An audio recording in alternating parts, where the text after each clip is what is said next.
Today, I'd like to talk to you about one of the greatest discoveries that have ever occurred to me in my life.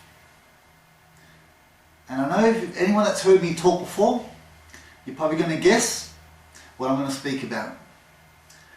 But the thing is, I cannot overemphasize the importance of determining this in your life.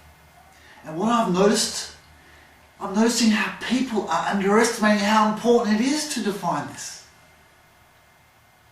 It is called determining your values, determining your self-worth. See, when you do, you start to master the art of communication, which is understanding someone's values and then communicating to them via their values. Because it's really the only way you're going to get their attention. Only way.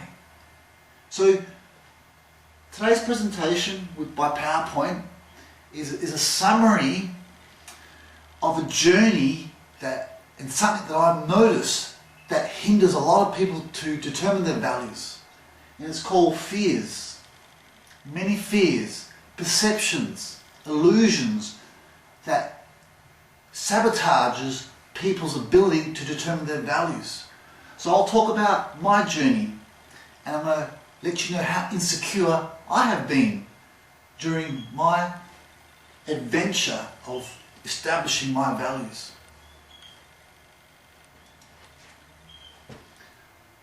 I'm afraid of breaking someone's perceived morals and ethics. Now, for me, this was a fantastic picture, a summary of a government structure with a religious body. There are also other factors, other external people who are dumping their values onto you, like social media, education institutions, even your parents. And then what you do, you end up beating yourself up internally, and you have stuff like fear and guilt because you have your own set of values which you want to live by, but you feel guilt and fear because you think, perception, you've got to live according to theirs. A classic saying that I grew up with was, money was the root of all evil, especially with churches. Or, if you don't give to this organisation, you're going to go to hell.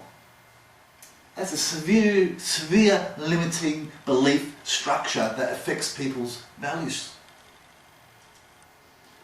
I'm not smart enough, according to your values.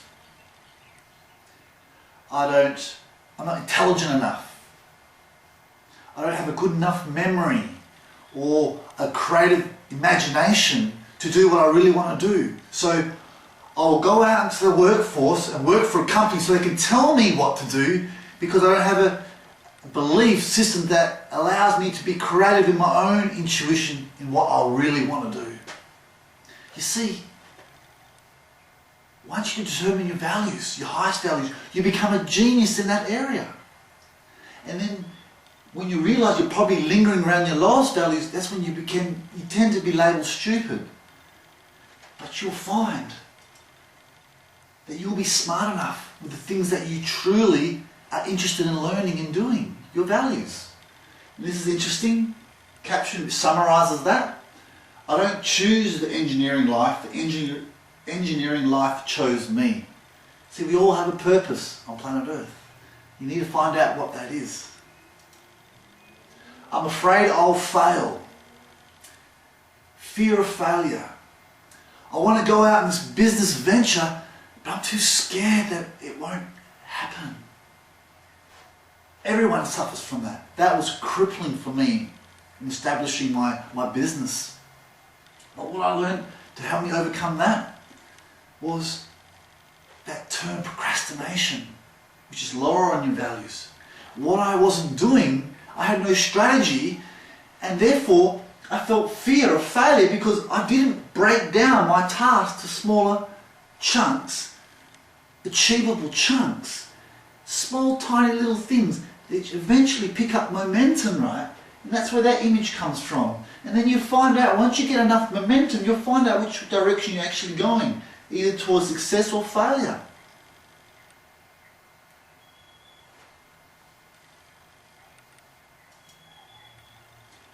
Next one.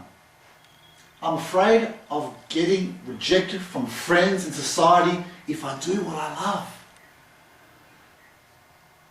I'm afraid if I go out on this venture, what will people think of me? If I do what I really want to do with my career, what will people think of me? But you know what I've learned with the values system? And when you learn to master that, there are no two sets of values that are the same. So this is always going to occur. Someone will always be judging you according to their value system because yours is uniquely your own. And you'll be doing the same to everyone else. They call it here in Australia, we suffer from it badly. Rejection just ahead. It's called the tall poppy syndrome. See, if you're here on your value system, if someone is underneath you, they want to drag you up. But if someone is above you, they want to bring you down. That's life. Getting through that limitation was a major breakthrough for me. This was a summary of a quote that really captures exactly what I want to talk about. Rejection doesn't mean you aren't good enough. It means the other person failed to notice what you have to offer according to your value structure.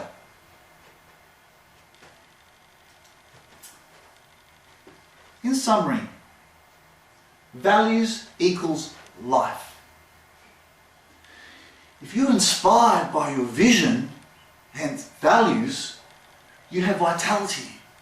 It's a vortex of energy which you're connected to. It gives you energy. If you're clouded by your vision because you're surrounded by your fears, which I've talked about a few of them today, this is what I discovered. That these fears never go away. And they're actually designed to keep you on track to your highest values. Because when you live according to your highest values, you are disciplined, you're reliable, you're focused, and you're organized. They're the characteristics. Fear is associated when you hang around your lowest values, where you procrastinate, you hesitate, you frustrate, and you have disorder, you're disorganized. It's amazing once you're aware of it.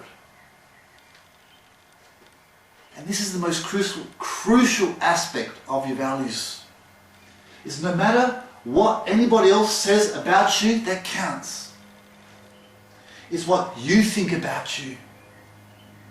And how you decide you want to talk to yourself. Because it's all a perception game. It's all about your values. So, thank you for listening. Give yourself permission to do something extraordinary on planet Earth. Biggest way of achieving that is determining and living by your highest values.